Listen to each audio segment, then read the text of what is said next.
Hello students, জ্ঞানজ্যোতি coaching সেন্টারের পক্ষ থেকে তোমাদের সকলকে জানাই আরো একবার স্বাগত।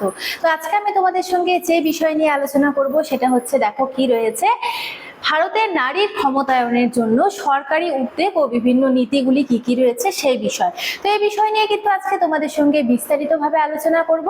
তো আলোচনা শুরু করার আগে তোমাদের ছোট্ট একটি ইনফরমেশন দিয়ে রাখি, দেখে নাও তোমরা। এখানে কিন্তু তোমাদের কোর্স ডিটেলস দেওয়া রয়েছে। তোমরা যারা মেজর কোর্স নিয়ে পড়াশোনা করছো তোমাদের জন্য কিন্তু কোর্স ফি রাখা হয়েছে কত, এখানে দেখো 1299, এবং তোমরা যারা মাইনর স্টুডেন্ট রয়েছে তোমাদের জন্য কোর্স ফি রাখা হয়েছে 699 টাকা। এর মাধ্যমে কিন্তু তোমরা অনেক রকম সুযোগ সুবিধা পাচ্ছ, যেমন কি হাই কোয়ালিটি নোটস পাচ্ছ, প্রপার গাইডেন্স পাচ্ছ, রেকর্ডেড ক্লাসেস পাচ্ছ, এবং কি পাচ্ছ 100% কমন সাজেশনস তোমরা আমাদের এখান থেকে পেয়ে যাচ্ছ। তো তোমরা যারা ভাবছো আমাদের সঙ্গে এই সেমিস্টারে যুক্ত হবে, দেখো এখানে কর্নারে দুটো নাম্বার দেওয়া রয়েছে। এই দুটি নাম্বারের মধ্যে যে কোনো একটি নাম্বারের সঙ্গে যোগাযোগ করে তোমরা কিন্তু আমাদের সঙ্গে যুক্ত হয়ে যেতে পারো। তো চলো দেরি না করে আলোচনার বিষয় ফিরে যাই। দেখো আমি আজকে প্রথমেই বলেছি যে আজকে হচ্ছে আমাদের আলোচনার বিষয় হচ্ছে ভারতের নারীর ক্ষমতায়নের জন্য সরকারি উদ্যোগ ও নীতিগুলি কি কি রয়েছে সেটি। ঠিক আছে, তাহলে নারীর ক্ষমতায়নের প্রধান চারটি ক্ষেত্র রয়েছে। কি কি ক্ষেত্র রয়েছে? ক্ষেত্রের মধ্যে প্রথমে যে বিষয়টি পড়ে সেটা হচ্ছে কি স্বাস্থ্য সুরক্ষার কথা এখানে বলা হয়েছে। কি বলা হয়েছে? যে মাতৃমৃত্যু হ্রাস, প্রসূতি কল্যাণ এবং কি প্রাক প্রাথমিক শিশু পুষ্টি সুনিশ্চিত করার লক্ষ্যভিত্তিক প্রকল্প। অর্থাৎ কি মাতৃমৃত্যু, অর্থাৎ অনেকে হচ্ছে কি ছোট বয়সে বিয়ে করছে, ঠিক আছে, এবং বিয়ে হওয়ার পরে তার সন্তান হচ্ছে, সন্তান প্রসব করার সময় কিন্তু অনেকে মারা যাচ্ছে। তো এখানে কিন্তু এটাই বলেছে যে মাতৃমৃত্যু হ্রাস করতে হবে, প্রসূতি কল্যাণ করতে হবে, এবং কি প্রাক প্রাথমিক শিশুর যে একটি পুষ্টি, সেই শিশুর কিন্তু পুষ্টি সুনিশ্চিত করার কিন্তু লক্ষ্যভিত্তিক একটি প্রকল্প করতে হবে। তাহলে নারীর ক্ষমতায়নের কিন্তু প্রধান চারটি ক্ষেত্রের মধ্যে প্রধান কিন্তু স্বাস্থ্য সুরক্ষা বা হচ্ছে কি স্বাস্থ্য রক্ষার কথা বলা হয়েছে। তারপরে কি শিক্ষা বিস্তারের কথা বলা হয়েছে, বালিকাদের 100% বিদ্যালয়ের উপস্থিতি, বৃত্তিমূলক শিক্ষা ও উচ্চশিক্ষার সুযোগ সম্প্রসারণ করার কথা বলা হয়েছে, এবং কি আর্থিক স্বাধীনতা, যেমন কি স্বনির্ভর গোষ্ঠী SHG যাকে বলা হয়, 100 দিনের কাজ এবং ব্যাংক ঋণের মাধ্যমে নারীর আত্মনির্ভরতা বৃদ্ধি করার কথাও কিন্তু এখানে বলা হয়েছে তৃতীয় স্তরে। এবং চতুর্থ যে স্তর রয়েছে সেখানে কি বলা হয়েছে? আইনি নিরাপত্তা, অর্থাৎ আইনের ক্ষেত্রেও কিন্তু নিরাপত্তা নারীদের বিশেষভাবে প্রয়োজন। এই কারণে কিন্তু কি বলেছে যে কর্মক্ষেত্রে ও পরিবারের নির্যাতন প্রতিরোধে কঠোর আইন বাস্তবায়ন এবং জরুরি সহায়তার ব্যবস্থা কিন্তু নিতে হবে। ঠিক আছে, এর ফলে কি হবে? নারীরা কিন্তু ক্ষমতায়নে আসতে পারবে। এবং যে ক্ষমতায়নের চারটি ক্ষেত্র ছিল সেই ক্ষেত্র নিয়ে কিন্তু তোমাদের সঙ্গে আলোচনা করলাম। এবারে রয়েছে স্বাস্থ্য ক্ষেত্রে গুরুত্বপূর্ণ সরকারি প্রকল্প। কি আছে দেখো, তো দেখো নারীদের যে স্বাস্থ্য ব্যবস্থা, এই স্বাস্থ্য ক্ষেত্রে কিন্তু গুরুত্বপূর্ণ কিছু সরকারি প্রকল্প রয়েছে। প্রকল্পগুলি কি কি? জাতীয় স্বাস্থ্য মিশন, অর্থাৎ কি NHM, গ্রামীণ ও শহর অঞ্চলে নারীদের জন্য স্বাস্থ্য সেবা সহজলভ্য করার কথা কিন্তু বলা হয়েছে সরকারি প্রকল্প অনুযায়ী। তারপরে কি সুসংহত শিশু বিকাশ প্রকল্প, অর্থাৎ ICDS যাকে বলা হয়, সেই ICDS এ কিন্তু গর্ভবতী ও স্তনদায়ী মা এবং শিশুদের জন্য পুষ্টি ও টিকাকরণের ব্যবস্থাও কিন্তু এখানে বিশেষভাবে করা হয়েছে। তারপরে কি জননী সুরক্ষা যোজনা, অর্থাৎ JSY, অর্থাৎ জননী সুরক্ষা, জননীদের সুরক্ষিত রাখতে হবে বা সুরক্ষা প্রদান করতে হবে। প্রসূতি মা ও নবজাতকের স্বাস্থ্য রক্ষায় প্রাতিষ্ঠানিক প্রসব নিশ্চিতকরণে কিন্তু আর্থিক অনুদান করা হয়। অর্থাৎ যারা হচ্ছে প্রেগনেন্ট মহিলা আছে তাদের জন্য কিন্তু যারা হচ্ছে গরিব পরিবার থেকে আসছে, ঠিক আছে, যাদের হচ্ছে আর্থিক সমস্যা রয়েছে, তাদের কিন্তু কি হয়? আর্থিক অনুদান কিন্তু দেওয়া হয় যখন তারা সন্তান প্রসব করছে।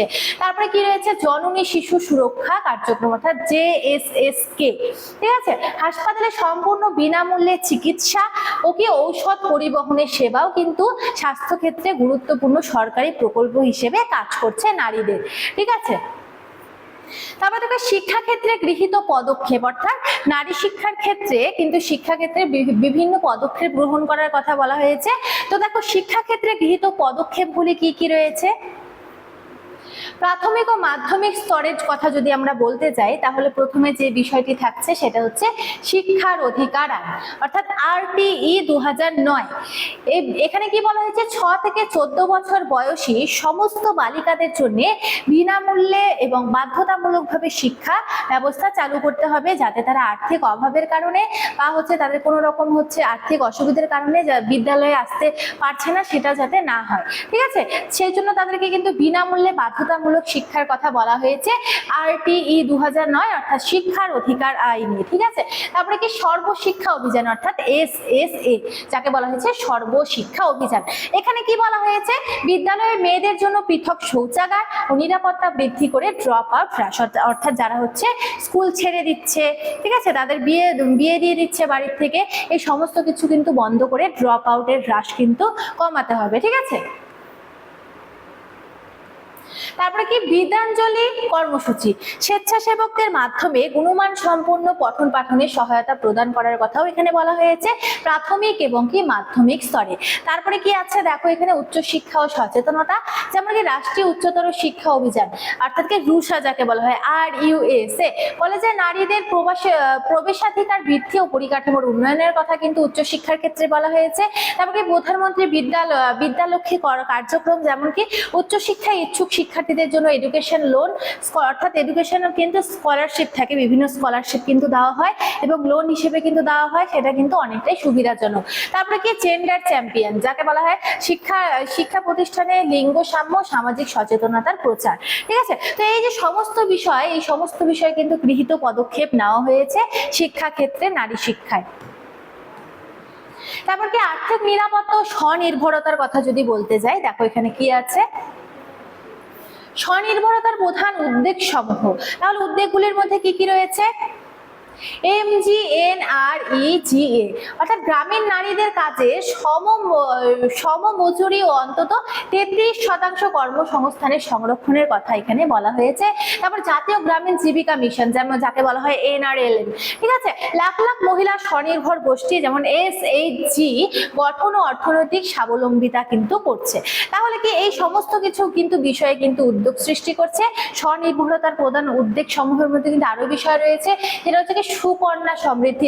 দেখো সুকন্যা একটি প্রকল্প রয়েছে বা এটি একটি যোজনা রয়েছে, কন্যা সন্তানের ভবিষ্যৎ শিক্ষা ও বিয়ের উদ্দেশ্যে কিন্তু সঞ্চয় প্রকল্প হচ্ছে কি সুকন্যা সমৃদ্ধি যোজনা।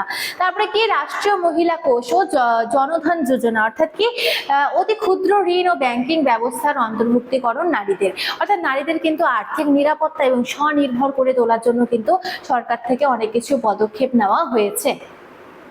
তারপরে কি রয়েছে আইন সুরক্ষা ও অধিকার সমূহ, চলো এখানে একটি তুলনামূলকভাবে আলোচনা করছি।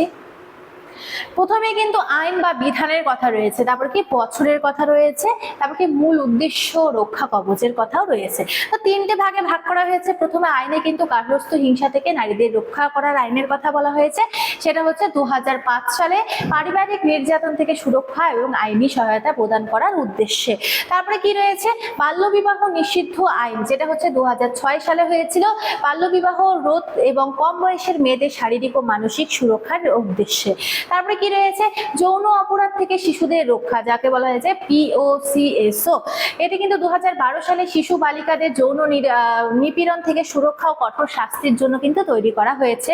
তারপরে কি কর্মসংস্থানে নারীদের যৌন হেনস্থার প্রতিরোধ, ঠিক আছে, বর্তমান সময়ে যেটা হচ্ছে আমরা অনেক ক্ষেত্রে দেখতে পাচ্ছি, সেটা কিন্তু 2013 সালে কর্মক্ষেত্রে সম্মানজনক ও নিরাপদ পরিবেশ কিন্তু গড়ে তুলেছিল। ঠিক আছে, এই উদ্দেশ্যে কিন্তু এই কর্মসংস্থানে নারীদের যৌন হেনস্থার প্রতিরোধে কিন্তু 2013 সালে কিন্তু একটি বিশেষ পদক্ষেপ নিয়েছিল। তারপরে কি ফৌজদারি বিধি অর্থাৎ সংশোধন আইন, যেটা কি 2013 সালে কিসের উদ্দেশ্যে হয়েছিল, নারী নির্যাতনের বিরুদ্ধে আইনি ধারাকে আরো কঠোর করার উদ্দেশ্যে কিন্তু এটি হয়েছিল। তারপরে কি রয়েছে নির্ভয়া তহবিল ও জরুরি পরিষেবা। দেখো ওয়ান স্টপ সেন্টার, যাকে বলা হয়েছে OSC, ওয়ান স্টপ সেন্টার, এখানে কি আছে সহিংসতার শিকার নারীদের একই ছাদের নিচে চিকিৎসা, আইনি পরামর্শ, পুলিশ সহায়তা, মানসিক কাউন্সেলিং প্রদান করার কথা বলেছে। তারপরে কি উইমেন হেল্পলাইন, যা 118, এখানে কি আছে 24 ঘন্টা নিরবচ্ছিন্ন জরুরি টেলিফোন পরিষেবা, যেমন তারপরে কি বিপদের সময় বা বিপদাপন্ন নারীদের দ্রুত তথ্য প্রদান ও উদ্ধারের সহায়তা, এই সমস্ত বিষয়ে কিন্তু দেওয়া রয়েছে। তাই কিন্তু একে নির্ভয়া তহবিল বা জরুরি পরিষেবার কথা কিন্তু এখানে দেওয়া রয়েছে। তারপরে কি সাইবার অপরাধ প্রতিরোধ, বর্তমানে কিন্তু সাইবার ক্রাইম কিন্তু বেড়ে যাচ্ছে। এখানে কি বলা হয়েছে, ইন্টারনেট ও সোশ্যাল মিডিয়ার নারী ও শিশুদের বিরুদ্ধে ঘটে চলা সাইবার অপরাধ দমন ও বিশেষ সেল গঠন করার কথাও কিন্তু এখানে বলা হয়েছে। তারপরে কি রয়েছে, প্রাতিষ্ঠানিক কাঠামোর বিকাশ। প্রাতিষ্ঠানিক কাঠামোর বিকাশের ক্ষেত্রে কি দেওয়া রয়েছে এখানে দেখে নাও তোমরা। 1985 সালে নারী ও শিশু উন্নয়ন বিভাগ প্রতিষ্ঠা হয়েছিল মানব সম্পদ উন্নয়ন মন্ত্রকের অধীনে। তারপরে কি 1992 সালে কি হয়েছিল, জাতীয় মহিলা কমিশন হয়েছিল, নিউ যাকে বলা হয়েছে কি জাতীয় মহিলা কমিশন, যাকে বলা হচ্ছে NCW গঠন হয়েছিল, যাকে সংবিধিবদ্ধ তদারকি সংস্থা। তারপরে কি হয়েছিল, 2006 সালে কিন্তু পূর্ণাঙ্গ নারী ও শিশু উন্নয়ন মন্ত্রক, যেমন কি MOWCD হিসেবে কিন্তু স্বীকৃত পেয়েছিল। তারপরে কি 2013 সালে নির্ভয়া তহবিল চালুর মাধ্যমে বিশেষ নিরাপত্তা পরিকাঠামো গ্রহণ করা হয়েছিল নারীদের জন্য। তারপরে কি রয়েছে দেখো, জাতীয় মহিলা কমিশন NCW ভূমিকা কি কি রয়েছে সেই ভূমিকা নিয়ে আলোচনা করব। দেখো প্রথমে যে বিষয়টি রয়েছে সেটা হচ্ছে কি আইনি ও সাংবিধানিক রক্ষা কবচ। প্রথমে কি নারীদের অধিকার নিশ্চিত করতে সাংবিধানিক ও আইনি সুযোগ সুবিধা পর্যালোচনা করা। দ্বিতীয় হচ্ছে বর্তমান আইনে প্রয়োজনীয় সংশোধন ও নতুন আইন প্রণয়নের জন্য সরকারকে সুপারিশ প্রদান।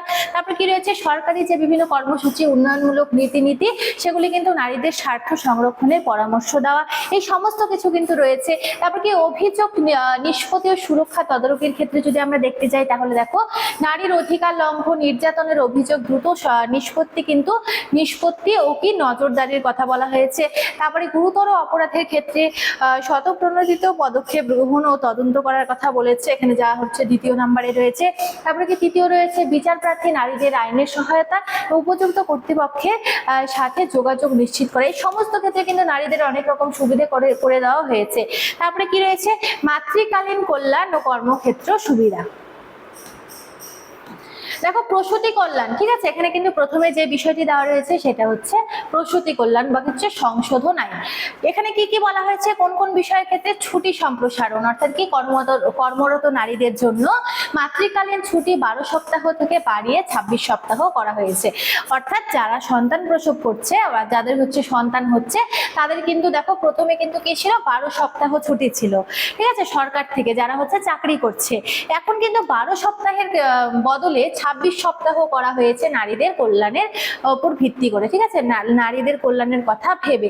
তারপরে শিশু যত্ন অর্থাৎ কি সুবিধা, অর্থাৎ শিশু যত্নের সুবিধা 50 জনের বেশি কর্মীযুক্ত প্রতিটি সংস্থায় যে কেয়ার সেন্টার নিশ্চিতকরণ বাধ্যতামূলক করা হয়েছে, ঠিক আছে।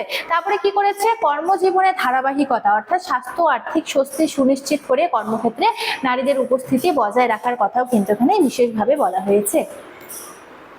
দেখো তোমাদের সঙ্গে যে আজকে আমি আলোচনা করলাম সেই বিষয়টি কিন্তু আমি এতটুকুই রাখছি। তোমাদের কোনো রকম অসুবিধা হলে দেখো এখানে দুটো নাম্বার আছে, তোমরা কিন্তু জানাতে পারো আমাদের। তো আজকের ভিডিও আমি এখানে শেষ করছি, দেখা হচ্ছে তোমাদের সঙ্গে পরবর্তী ভিডিওতে। ততক্ষণ তোমরা সকলেই ভালো থাকো, সুস্থ থাকো। Thank you.